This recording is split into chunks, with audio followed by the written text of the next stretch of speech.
Hi and welcome to the October 1994 edition of Spotlight on UNBC.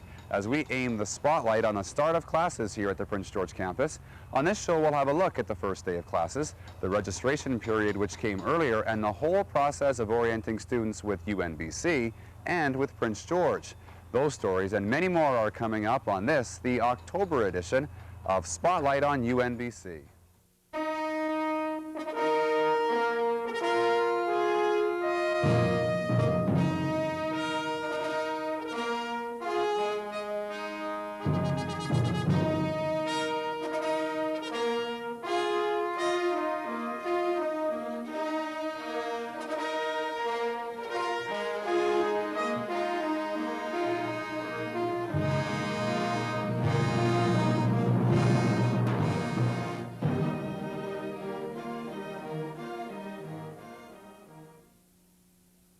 I think it's very community orientated because of its small size.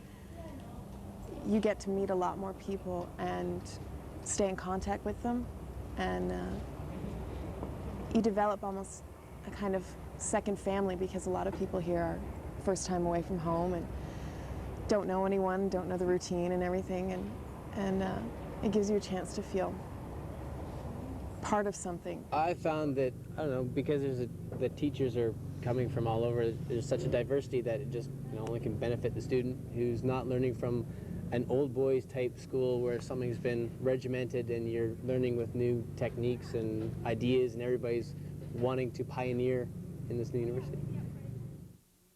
September 8th marked the culmination of years of preparation at UNBC. On that day, classes began here and at UNBC's regional teaching centers. Although UNBC has offered courses before, this academic year marks the start of full operations, as the full range of degree programs is now available. September 8th, I think, is perhaps the critical day. That's the first day of classes. For me, that was really the start of the university. Thursday, September 8th, 1994, at 8:30 a.m. 6 classes begin and become the first UNBC classes ever to be offered at the core campus in Prince George. It was a memorable time for everyone involved with the creation of UNBC, especially the faculty who taught those first 6 classes. It did make a difference to me that it was one of the first classes.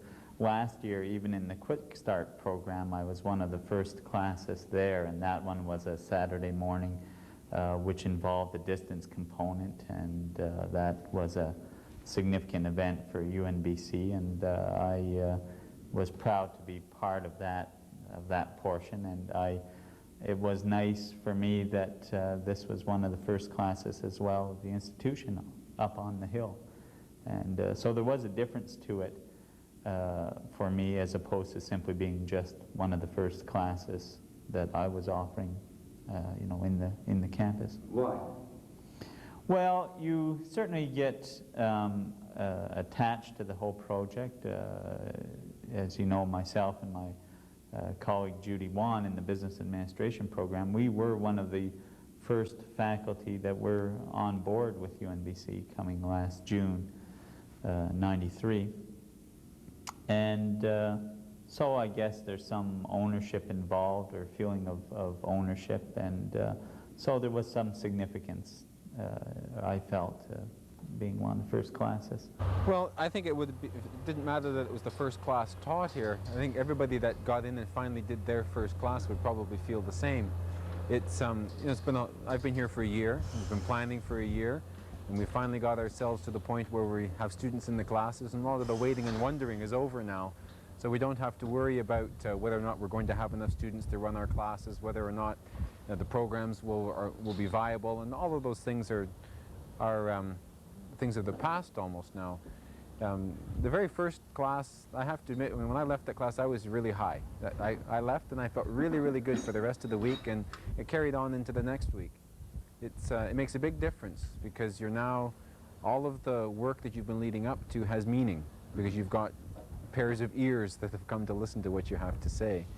And I think that makes the big difference for me. I think it'll be the same for just about anybody, whether their first class happened to be Thursday morning or Friday morning. Yeah.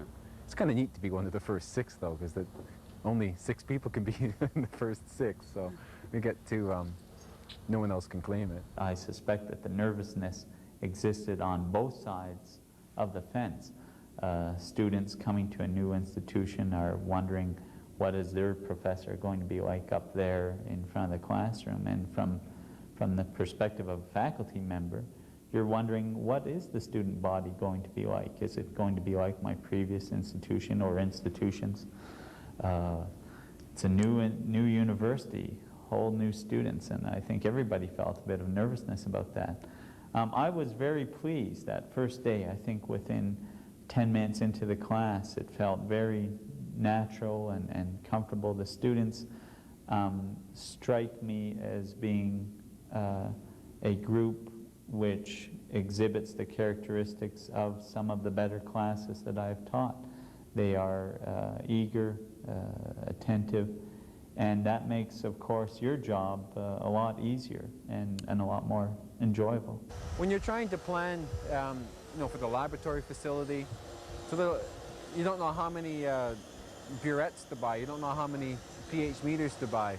And you can guess, well, we've got a lab that'll hold so many people, we'll make sure that it's equipped to have a full lab. And there's a lot of guesswork. And once you get the actual student numbers, the guesswork goes away.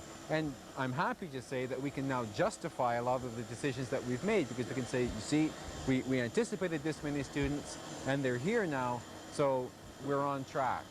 Faculty weren't alone at the head of those initial classes. A few of the founders couldn't resist the opportunity to see the result of their years of work and speak to some of the first students. You work on something for so long, it's at one point this whole place sat on my desk, for example. I would look at it and we'd study it and we'd do this and we'd talk. I remember the first time I came up to the site to have a look at it, I couldn't believe how big it was. I mean, it was absolutely humongous by virtue of the comparison with the size of my desk.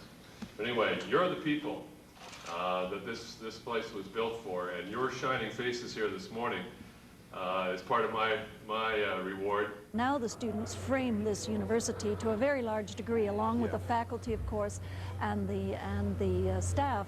But those who set up the vision of UNBC have now stepped back, and those who are going to create its place in Canadian society and in the Canadian university institutional system are now here. And as I told some of the students, everything they do, everything they embark upon is a precedent and can be an historic beginning and will become mythologized in place of fact. Those who are having difficulty sleeping now on the floor and things that are not quite finished and so on, I can easily predict that these will be seen as the golden years of this university. There was, I think, some sense of an anticlimactic aspect to the opening of the university. And it was unfortunate, and I think it existed largely because we were so rushed and so many things had to be done that you just couldn't sit back to enjoy it. I think a lot of people have worked, obviously, in the organization very hard over the past year. And now is the time when everything is up and running and we have to continue our job. There is a bit of a burnout sensation that's going on, and they'll probably last for the first month. We just go into automatic pilot and hope that everything keeps running. I think certainly for this year we'll still be putting out some fires, I guess. I suspect that the real sense of achievement will come after the first 2 semesters are out of the way and we move into the summer period and sit down to do some real planning, and I think that's when it's really going to sink in that the amazing feat of starting a university from scratch.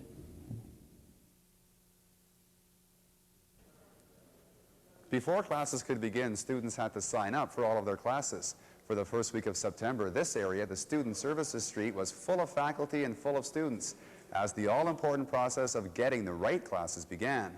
That process, of course, is known as registration, and over 1,400 students passed through this area during that week of registration. It was the best of times, it was the worst of times. But In all frankness, it went remarkably well when one considers that for the first time in 25 years, virtually every student, except 100 or so who were returning, they were new to this campus. Virtually all the faculty had been here for less than 60 days. And I think very early on you saw a coming together of faculty and students and everybody realizing why we're here. I mean, it was very much a throwback for a lot of us who went through gymnasium registration as students. I guess I'm old enough to have actually worked gymnasia registrations, which not all of our staff had. Telephone registration has the same congestion, the same confusion, but it's all hidden in an electronic box. And I guess the thing is that whether people are standing physically in a line or being on hold in a telephone, it's equally frustrating at times. I think the advantage of this one was that people were actually able to talk to one another. We were actually able to use those lineups in order to tell them about the campus, to tell them where the facilities were, to try and get them involved in the orientation activities and such. Whereas if they'd been on hold on a telephone, we probably couldn't have done that. So the use of voice response technology is a twin-edged sword. It looks better, but it really hides a lot of the same problems. While registration saw UNBC meet its goal for overall student numbers, somewhere close to 1,500, the number of full-time students is higher than expected. A big reason for that lies with the fact UNBC students have actually been able to get most of the courses they wanted. There's no doubt about it that one of the problems that the other universities, and in fact universities across Canada, are facing is an ability to provide students with the courses they want when they want them. And so much so that while the number of full-time registrations was increasing at universities across the country over about an 8-year period, they started to drop again a couple of years ago. In our case, we were able to satisfy demand. A lot of that is skewed by the fact that we had a nice mix, but we had a disproportionate number of first-year students, which was easier to accommodate. We were able to make some adjustments on the fly. That's one of the advantages of face-to-face registration, by the way. You've got a dean and a chair and a faculty member sitting right there. If you want to add a section, you know, the buck stops right there on the floor, as opposed to telephone systems where you have to run reports and make calls and send memos. So it worked quite well in terms of accommodating them. At many universities, orientation takes place the first day of classes as students find the location of all of their classrooms. But at UNBC, orientation is critical because no one had ever taken classes here before. As well, with so many students from outside of Prince George, orientation is as much about the city as it is about the university. This year it's particularly important because everything is so new. The staff are new, faculty are new, buildings are new, the students are new. We're a new entity in the community of Prince George as well. So we have to ensure that students become active the very first day that they're here through involvement, whether it's in social activities or whether it's in informal sessions where they are learning about what the university has to offer, and also to make them welcome. I think that that's an extremely important thing, is to ensure that students feel welcome so that they start to develop a sense of community. We have to develop a sense of community here at the university.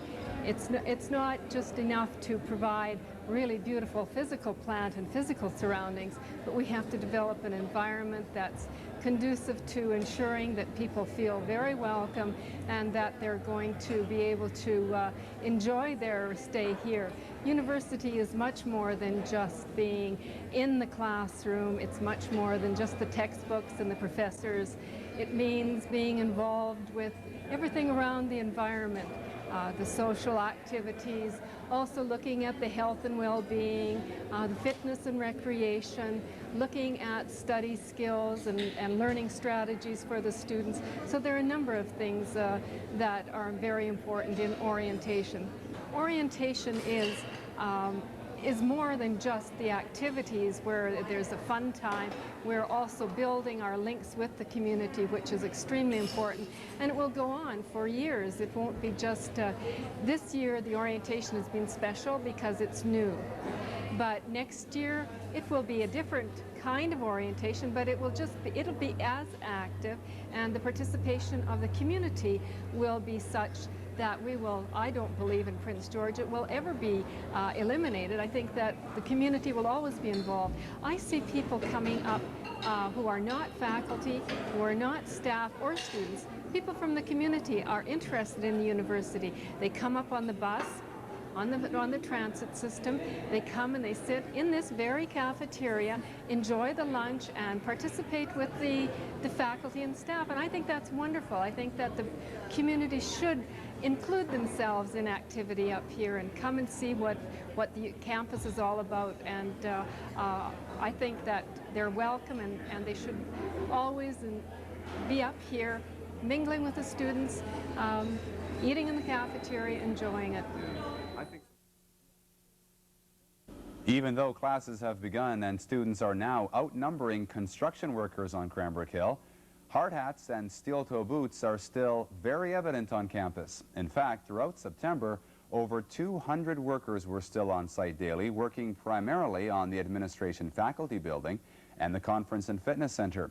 The admin building is scheduled for substantial completion later this month, while the Conference and Fitness Center will be ready for use a few weeks after that. Work also continued to a lesser extent at the lab and even the library. A pair of UNBC-sponsored conferences are coming up in October. First, from October 17 to 19, a symposium on land use and resources management will be held. It's expected to draw about 200 people from throughout the Pacific Northwest. BC has really only recently entered into this context of shared decision-making, as it were, in terms of how you allocate resource, how you allocate the land base for those resources. And there are a lot of things that have been tried in the last few years that have had varying success. CORE has created almost as much controversy as it has resolution.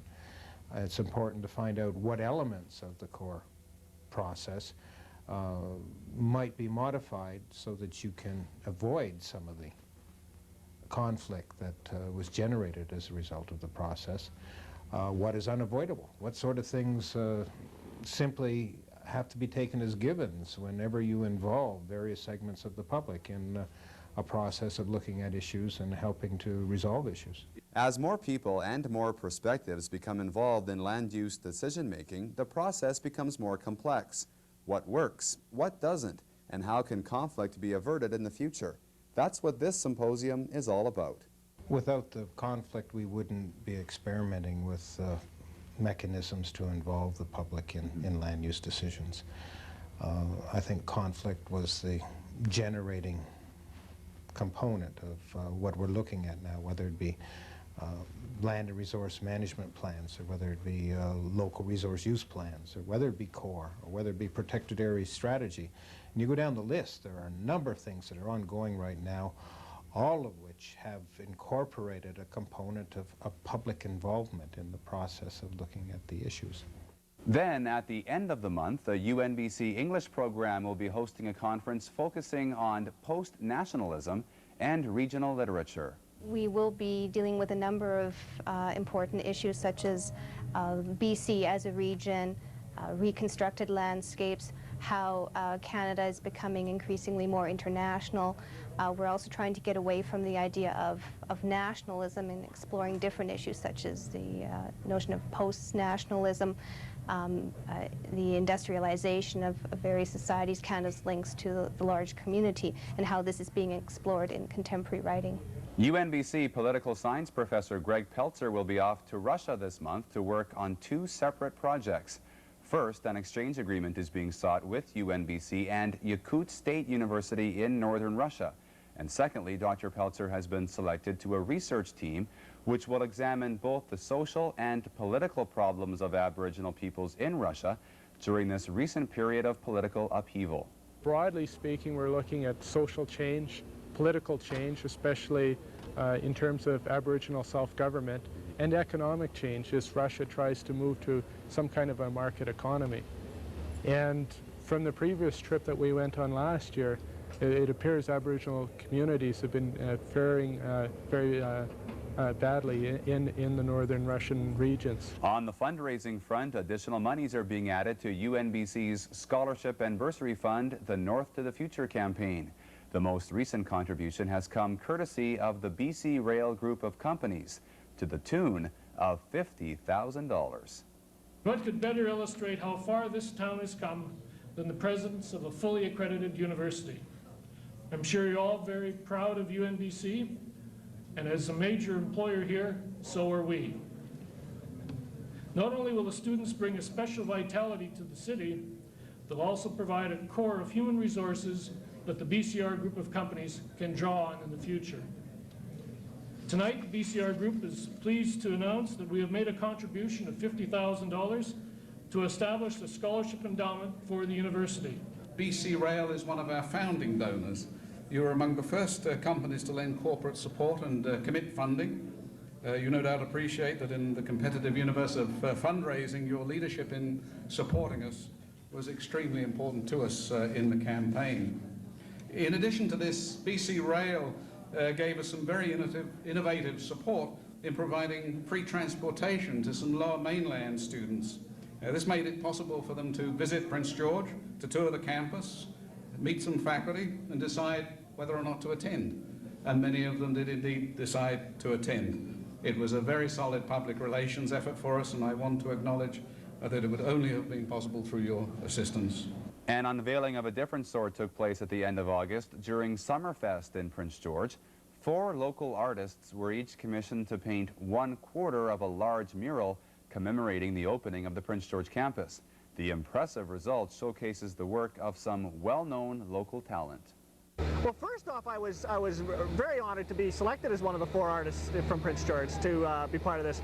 I think the idea is a wonderful idea. Here you've got 4 completely individual panels. You've got, you know, dramatically different. You've got something that's almost an abstract and something mine's a little more on the realistic side.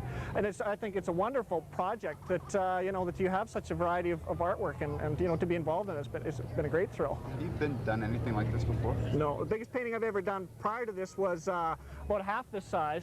And this one in particular, like normally I would take 6 weeks to do a painting somewhere near this large, and I had 2.5 weeks notice, and when I actually sat down to do it, I did it in 6 days. So I just had big paint brushes and slapped a lot of paint on in the meantime. So, but I know the birds and stuff well enough that it goes all right. The structure and stuff goes pretty easy. Living at the student residence is a big part of the university experience for many students, and it's no different for many at UNBC. This is now home for nearly 300 students, but some of the comforts of home were noticeably absent for the first few weeks of classes. This is 204 North, our wonderful world. And first we're going to take you into the kitchen this way. So hold the door because somebody stole our doorstop. As you see, it's just a regular old kitchen full of the usuals, the cupboards, the fridge and stove, which we're very proud to have because some people don't. And, you know, it's basically clean because Kelly's a neat freak. And then we'd like to direct your attention to the living room area, where we're very excited because we now have blinds. When we came in here, I don't know, everything just sort of seemed to click. Yeah. Like, as far as most things are concerned, I mean, nothing is perfect. But I know people in other rooms having a lot more problems than we ever did. We haven't really had any. No. We have a nice balance here. We've got the rowdy ones, the mediator, the neat and freak. And even any problems we have had, they've been very few, and that wasn't really a problem. We know how to work out problems. Yeah. It worked well. We even have shower schedules, so we don't even fight over that. The first door on your left would be Denise's disaster area. She refuses to open it because she says it's not too clean. Believe us. It's absolutely everything I expected it to be.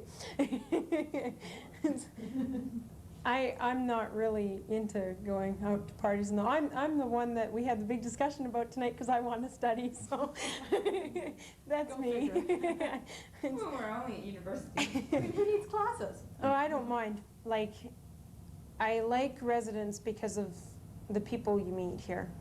Like, you get to know a lot of people. You can walk into school and know anyone who's walking by, and you can stop and talk to them, and you're like never alone.